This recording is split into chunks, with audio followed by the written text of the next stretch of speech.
Hey everyone, welcome to the show. I have an update to share about the town hall in Idaho. You guys are going to remember this.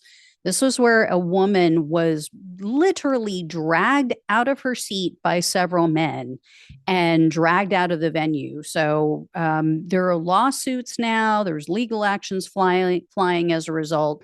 Before I get into all the details, though, please do me a huge favor, hit the subscribe button below this video. It really helps to the show.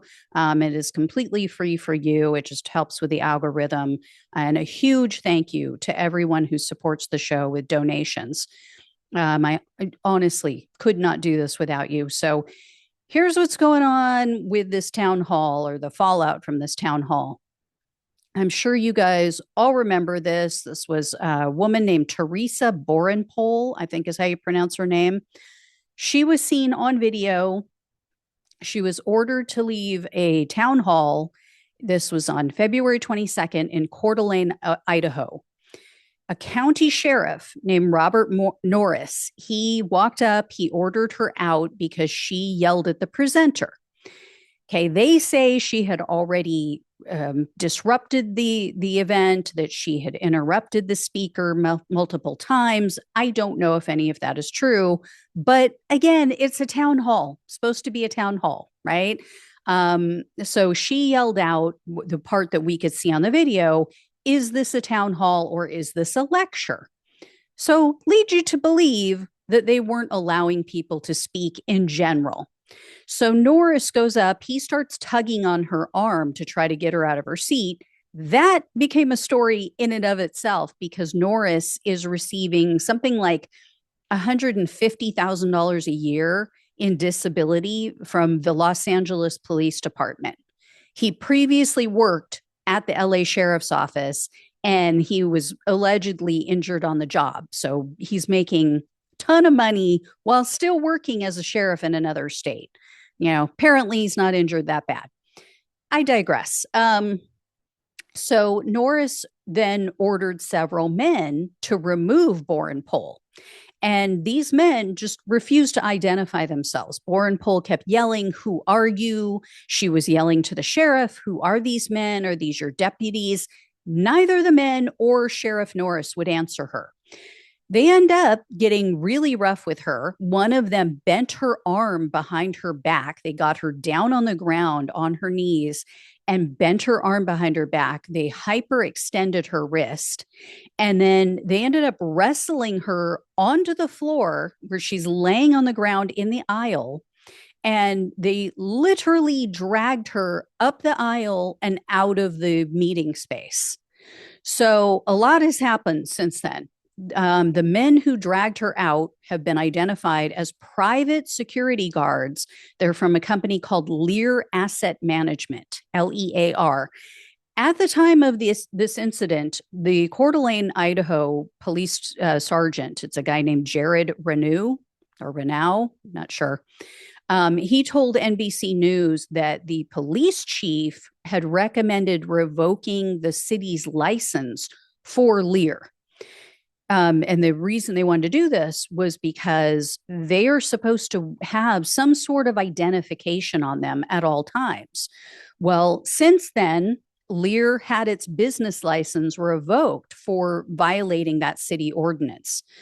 Because again, Coeur d'Alene, Idaho, I don't know if this is throughout Idaho or just this specific city, but they require that private security guards have to wear some sort of uniform, or they at least have to have an ID. They have to show that they are security guards. These men were just dressed in all black. And in addition to being stripped of the business license, 6 people have now been charged with various crimes related to this incident. So security guards Paul Truett, Russell Dunn, Christopher Berg, and Jesse Jones, they were each charged with battery, false imprisonment, security agent uniform violation, and security agent duties violation. And then security guard Alex Truett, the fourth, has been charged with security agent uniform violation and security agent duties violation.